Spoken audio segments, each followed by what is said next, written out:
Welcome to Voice Expert.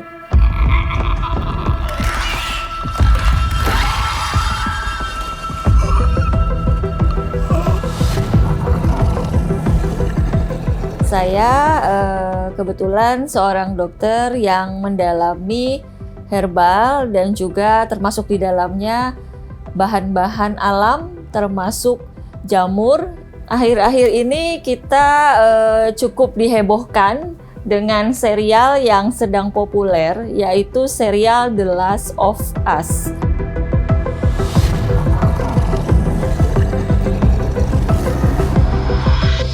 Terkait dengan jamur yang bersifat parasit, yang ternyata di dalam serial tersebut, jamur tersebut bisa menginfeksi manusia, kemudian bisa membuat manusia itu dipengaruhi pikirannya atau otaknya sehingga manusia itu bisa menjadi zombie. Di dalam serial The Last of Us, jamur yang dimaksud atau yang menjadi fokus pembicaraan adalah jamur genus Cordyceps, atau sekarang ada klasifikasi baru namanya Ophiocordyceps sinensis. Kenyataannya sebetulnya jamur Ophiocordyceps sinensis adalah jamur obat atau medicinal mushroom, di mana sejak jutaan tahun lamanya jamur Cordyceps itu justru dipakai oleh masyarakat dari Himalaya, dari Nepal, dari Bhutan, dari Tibet, dari Cina. Karena jamur Cordyceps ini di samping mengandung protein atau asam amino esensial yang penting untuk imunitas tubuh, juga mengandung zat seperti cordycepin, ya, itu sejenis zat adenosin, dan juga zat polisakarida yang bermanfaat untuk menstimulasi respon imun.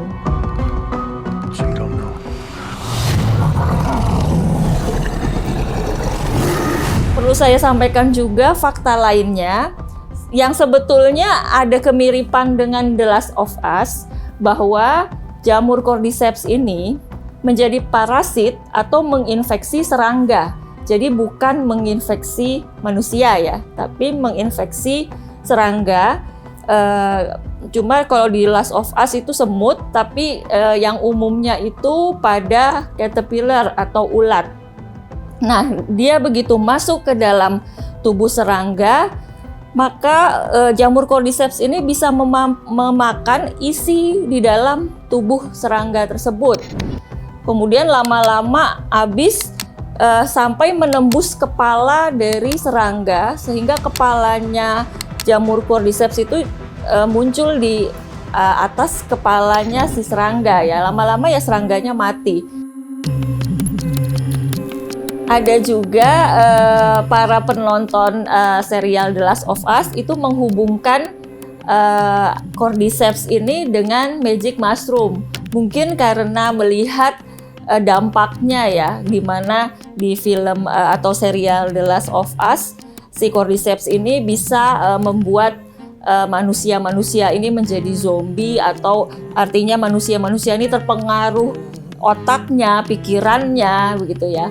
Nah, kalau magic mushroom itu memang sejenis jamur toksik ya. Jadi beda lagi sama Cordyceps, karena kalau faktanya Cordyceps itu bukan jamur beracun, malah dipakai sebagai obat tradisional. Sedangkan kalau magic mushroom itu LSD, dia adalah mushroom atau jamur yang beracun. Misalnya psilocybin itu salah satu zat yang beracunnya, sehingga bisa membuat manusia halusinasi, kemudian pupil mata melebar. Nah, ini tanda-tanda bahwa si magic mushroom itu adalah sebetulnya jamur yang bersifat seperti narkotik atau bisa dikatakan sebagai narkoba. Fungal infection of this kind is real, but not in humans.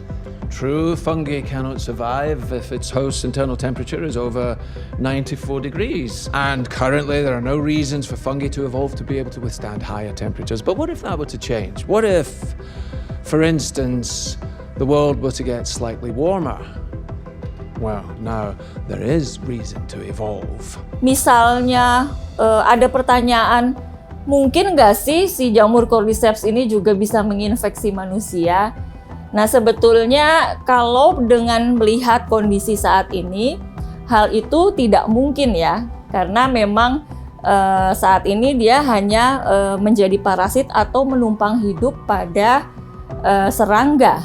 Tetapi kalau terjadi perubahan iklim global, di mana misalnya ada pemanasan global, si cordyceps yang tidak bisa tumbuh di dalam tubuh manusia yang bersuhu di atas 36 derajat, tetapi jika ada pemanasan global, maka bisa saja si jamur cordyceps ini bermutasi dalam rangka beradaptasi dengan pemanasan global, sehingga dia akhirnya bisa saja menjadi tahan atau kuat berada di dalam tubuh manusia yang bersuhu 36,1 derajat Celcius ke atas.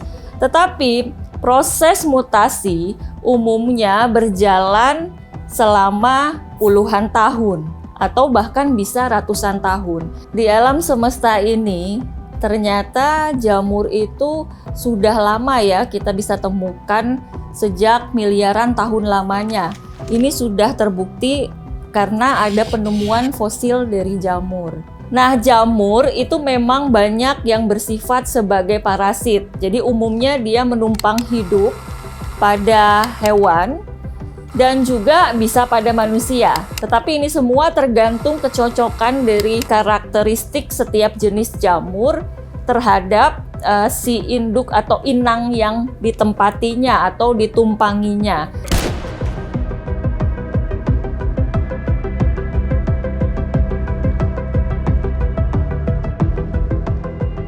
Dalam serial Last of Us, kita bisa melihat bahwa manusia-manusia yang menjadi zombie yang terinfeksi oleh cordyceps itu bisa saling terkoneksi ya, saling terhubung.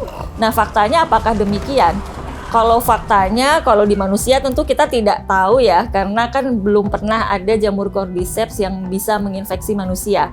Tetapi yang bisa saya sampaikan sekarang adalah di antara si jamur-jamur ini, termasuk di antara jamur-jamur cordyceps, itu mereka memang terkoneksi dengan miselium-miselium yang saling saling terkoneksi ya, saling berhubungan, saling bersambungan, sehingga komunikasi di antara jamur itu atau di antara cordyceps itu memang ada ya, terjalin. Makanya juga dengan ditambah ciri-ciri dari penemuan-penemuan fosil dan lain-lain, jamur ini seringkali dianggap sebagai hewan ya. Walaupun dalam bidang kedokteran atau dalam bidang mikrobiologi, jamur ini tidak hewan dan tidak juga tanaman. Demikian tadi pembahasan soal fakta sains dari serial The Last of Us. Sampai jumpa kembali di Voice Expert berikutnya.